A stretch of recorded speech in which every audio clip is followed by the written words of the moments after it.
Is the Pixel 4 XL any good in 2022? Well, let's find out together. Now, this phone came out in 2019. So it's been well over 3 years that this device was released. And initially, I did a review on this device back in 2019, but it wasn't something I was willing to keep because when it first was released, the phone was just too expensive. I mean, it was like $900 and it was just missing way too much stuff. And I'm talking about the 128 gig version. Of course, the 64 gig version was like 800, which was still too much money. You know, no phone should have been coming out with 64 gigs of internal storage at that particular time. I thought that was an absolute joke and a disgrace from Google that they even did that.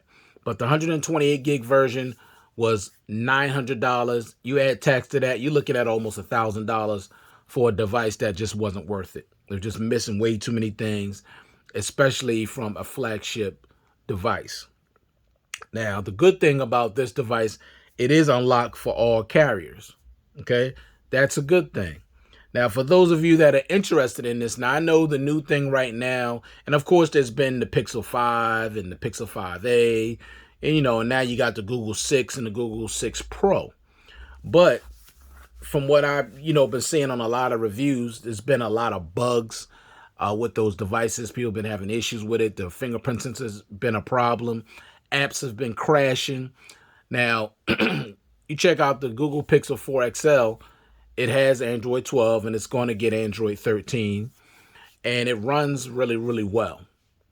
So you may be looking to save some money now. Right now, you can get this phone for less than $300. Now, I've seen it as low as $250, $260, $270. So if you're looking to save money, you're the type of person, you like Pixel devices, you like that great camera, you like the performance, you like stock Android, and you like, just Pixel, with all the amenities, with all the Google features, you might want to think about getting this phone because you're definitely going to save money. I know a lot of people out here right now are struggling. And if you, like I said, if you want a flagship Pixel and you want the cameras, you want the performance, you want the build quality, you want the speakers, you want all the amenities that come with it, you might want to consider this phone. So let's talk about it a little bit more. Now, the design is fairly simple. Just this is the white version. Now, I think when I reviewed it the first time, I don't know if I had white or if I had the black one. I believe no, it didn't come in black. I'm sorry. It was either white or the orange.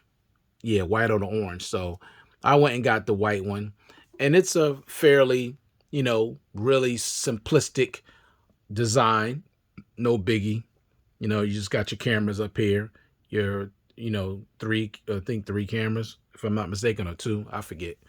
And you got your little Google thing down here. So very, very simple design when it comes to this device. Now, with the build quality, you're getting Gorilla Glass 5 on the front and the back with aluminum frame, and you're getting a frosted back, so absolutely no smudges, no fingerprints, no nothing. So the build quality on this phone is great. I mean, it really feels real, excuse me, sorry. I know I shouldn't have squeezed that. It's squeezeology. When you're holding this in your hand without a case, if you're the type of person that don't like cases, you're going to love the way this feels in your hand. It feels very, very premium. Now, the button placement, that's another story. I absolutely hate the button placement on this device. I hate it. Why? First of all, look how high it is. Now, you do got the little orange. That's cool, whatever. It's so high and it's above the volume when the power button should be below the volume buttons. That's just really stupid button placement by Google. And they still stick with this button placement arrangement because they did the same thing with their Pixel 6 and Pixel 6 Pro. I don't understand why they keep putting the power button above the volume buttons. It's stupid. And it's high up. It's just stupid button placement. It makes no sense. I don't know of any other manufacturer that does that. It just don't make any sense. And I remember when I was watching Flossie Carter's review of the Pixel 6 Pro, and he just kept hitting the volume button instead of hitting the power button. He was getting really, really aggravated and getting like almost going into a rage. And I can understand his feelings because every time I use this, I keep doing this, thinking it's a power button, it's the volume button, and it annoys me. So I try to remember just to double tap to make, to turn the screen off. But that button placement is stupid. I hate it. Now, the other thing about this phone that was kind of controversial when it came out, no fingerprint sensor. Now, on the previous Pixel 3 XL, it had a fingerprint sensor on the back. But with this one, they removed it for a face unlock. And we all know, if you remember, the face unlock on here it is good, but at the time when it was released, it wasn't secure at all because you could basically open up the phone with your eyes closed, which I've never heard of any face unlock doing anything like that in my life. And all the time I've been watching phone reviews and doing phone reviews myself, I've never heard of nothing like that. Not even budget phones did that. So that was a really, really big issue that Google did with this device. My thing is, why remove the fingerprint sensor? Now, if you wasn't going to build it into the screen, you could have still put it on the back and gave everybody 2 biometric options to open up their phone. I hate when companies take away options from the consumer. We're all about options. We're spending our hard-earned money. We want options. That's what we pay for. We don't want you to keep taking stuff away from us. So I don't understand that myself, but they just do what they do. Open this up. All right. So let's talk about the face unlock. Now, I just talked about it. It does open up fairly quick. It doesn't catch me that well behind this camera. Let me see if I can do it.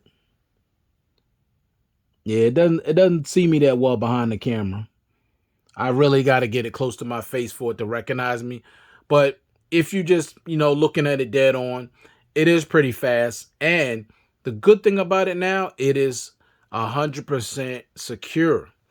And the reason why I said that it is 100% secure is because I could use it with my banking app.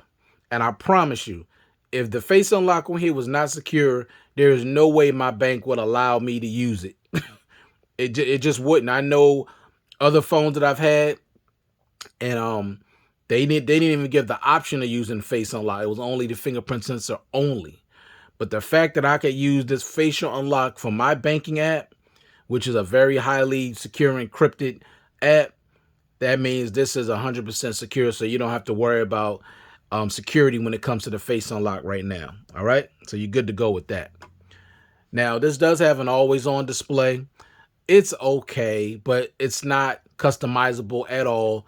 What you see here is what you get. That's about it. So that's kind of weak, honestly, it really is. So when it comes to always on display, it's there, but it's not customizable. Now with the display, as you can see, the display on this device is beautiful. 6.3-inch Quad HD AMOLED OLED display. It's beautiful. 90 hertz refresh rate, which is nice, and a 537 pixel density. So as you can see, the display is beautiful. Now, it's not the brightest display in the world. It really is not. Like if you're outside in direct sunlight, you're going to struggle to see this phone. It doesn't get very bright outside. It really doesn't. On the inside, you'll be fine. But when you go outside and you hit direct sunlight, you're going to have a problem seeing this device, seeing this display. Now, the other thing you can't really notice now because my wallpaper just changed is the big forehead. That was kind of controversial when it first came out, but it's not the biggest deal to me. I would rather have a large forehead than a notch. I don't want nothing to do with no stupid notch. I'll take the forehead.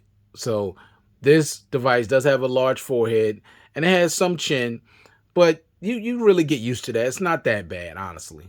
It really isn't. So no big deal with that. Now, with the stereo speakers on here, they're really, really good. They sound really good, even with today's technology, with other phones that got great speakers. These speakers are really good as well. See, now you can see the forehead. But I'd take that over a notch because remember with the Pixel 3 XL, it had that bathtub notch. That thing was so hideous, I couldn't even review that phone. There's no way. because I wasn't going to even consider keeping it. But this is not bad. I'd rather have this than a notch. So back to these dual stereo speakers. They sound really, really good. They get nice and loud, and they have nice stereo sound. Now, the battery life, 3,700 milliamp hour battery, it's okay. It's not great. You will get through a full day. If you use it moderate to heavy, light, you definitely get through a full day. But if you're a heavy user, you might not make it through the whole day. I'm just being honest. And if you're a gamer, you can forget about it. And also, if you're shooting a whole bunch of video, you may not make it through the whole day. Now, keep in mind, I'm using 100% brightness, but I comfortably get through a full day unless I'm going crazy with the phone, like on YouTube and watching movies. Then, it's going to struggle. But for the most part, I get through a full day, but you're not getting into the next day. That's not happening unless you barely use your phone at all. So the battery life is not the best, but for the most part, moderate to heavy, you should be able to get through a full day. I know I do. Next, wireless charging. Now, it's not fast wireless charging. It's decent. I think it's like, it might be 15 watts. I don't know. I couldn't find out the wattage on it. But anyway, the wireless charging does have it. And I like wireless charging because I have 5 wireless charging stands. And I use wireless charging all the time. So I love that this has wireless charging. You'll like that too if you're into wireless charging. Now, you're getting 6 gigs of RAM and 128 gigs of internal storage. But that's not the base. The base is 64 gigs. So if you're the type of person that you're going to take a lot of pictures, shoot a lot of video, get the 128 gig version. Unfortunately, it's the only two variants they offer. No 256, no 512. Google just screwed up with that. Like, why would you make the max 128 and there's no SD card support? I don't understand it. That was just a dumb move. You are getting IP68 water and dust resistance as well, so you don't have to worry about any type of water damage on this device at all. Also, 18-watt fast charging. Now, it's not fast compared to the competition today, but from 0 to 100%, you can fully charge this device in an hour and 42 minutes. That's the way it used to be back in the day, hour and 42 minutes. That was a standard. But now you got phones out there that can fully charge in like 17 minutes. And some people may not like that because they feel like it's going to destroy the battery. Listen, I have the Mi 11 Ultra, 67 watt super fast charging. My battery works just fine. And I've had it over 6 months now. It works just fine. It's not killing my battery at all. All right, next thing, of course, you got to remember, no headphone jack. So if you like headphone jacks, you may not want to consider this phone, but I think a lot of people are getting used to not having it. I still don't like that. Manufacturers have taken that off phones today. I still don't like that because you get really great sound through a wired connection. You also get an NFC, so you can use Google Pay on here. So you do have a mobile payment option with this device. Next is motion sense. Now, I don't use motion sense because it's just really what you call it? I don't know. It doesn't work all that well where you can wave your hand to go from song to song and all that. It doesn't work that well. So I just turned it off because I didn't want it to drain battery and all that. And also, when you put the phone down, say you walk away. Now, you could turn that on. You walk away and the always on display will go off. Then when you come in the room, it'll sense your presence. It'll turn the display on. And then when you pick it up, it opens right up. So that's okay. No biggie. Now, the speak to text on here is excellent. So if you don't want to type your text, you can just speak it and it's 100% accurate. So you'll love to speak to text on here. And the next thing I like about this device also is the squeezology with the Google Assistant is nice. What's the temperature outside? I mean, it's fast. You can see how fast it is. So the squeezology on this, I wish every device had that option. I really do. Now, the only downfall with this is that there's some people that don't really use Google Assistant like that. They would like the option to be able to use this to open up, say the flashlight or open up other apps. But Google don't give you that option with this feature. They just don't. which is unfortunate. Now, let's talk about software and performance. Of course, you got the Snapdragon 855, still a very capable chip. Android 12, going to get Android 13, and you get the latest security patches. All right. So when it comes to performance, I haven't had any issues with performance. It performs pretty well. Everything opens up pretty quickly. It's pretty smooth. So I don't really have an issue when it comes to performance. Not at all. Everything opens up pretty quick. It's pretty snappy, as you can see. You know, it's not a slow phone by any means. Now that took a little longer than normal, but as you can see, most stuff opens up really fast, and it's smooth. So you shouldn't have an issue when it comes to performance at all. It really runs really well. I have no issues with the performance. And finally, of course, the cameras, 12.2 megapixel wide dual pixel main camera with optical image stabilization, 16 megapixel telephoto with 2x optical zoom, shoots video in 4K at 30, no 4K at 60. Now that was a blunder on Google's part. And think about it, they could have implemented that with a software update, just like Samsung did with the Note 10 Plus when it first with the front-facing camera it only had 4K at 30, and then with an update they allowed it to do 4K at 60. So Google could have implemented that through a software update and gave us 4K at 60. Now, I'll be honest, for me, I really only shoot at 1080p at 60 because it's not as big of a file as 4K at 60. And if you're doing 4K at 60 and you're only getting 128 gigs of internal storage, it's going to run out pretty quick. And then also on top of that, they don't offer you the unlimited photo and video storage on the, in Google anymore. They took that away. It was like if you bought a Pixel, you could get unlimited photos and videos you could store on the on the Google website, and now you can't even do that. You gotta, if you want more storage, you're gonna have to pay for it now. So it's like every manufacturer nowadays is in the consumer's pockets. Like we just got money like that with inflation and everything going up. Now they just keep on taking more and more things away from us as opposed to supplying us with more to make us want to be with the company and stay with the company and be loyal. But I digress. Now with the front facing camera, now I can shoot at 1080p at 30 and 60, which is good. But no wide angle lens camera on this device, which Google, I remember saying they feel like total telephoto is better and that it was more what the people wanted. No, what we want is a telephoto and a wide angle lens. So they dropped the ball on that one. Selfie camera, 8 megapixel wide, shoots at 1080p at 30 and no 1080p at 60. So you're not even getting 4K on the front facing camera at all. And you're not even getting 1080p at 60, just 1080p at 30.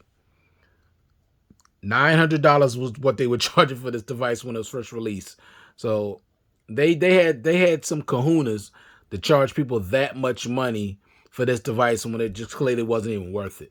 That's why the sales for this device did not go well for them, because this thing was $300 overpriced. It should have been $700, and I think people would have been able to swallow that as opposed to $900.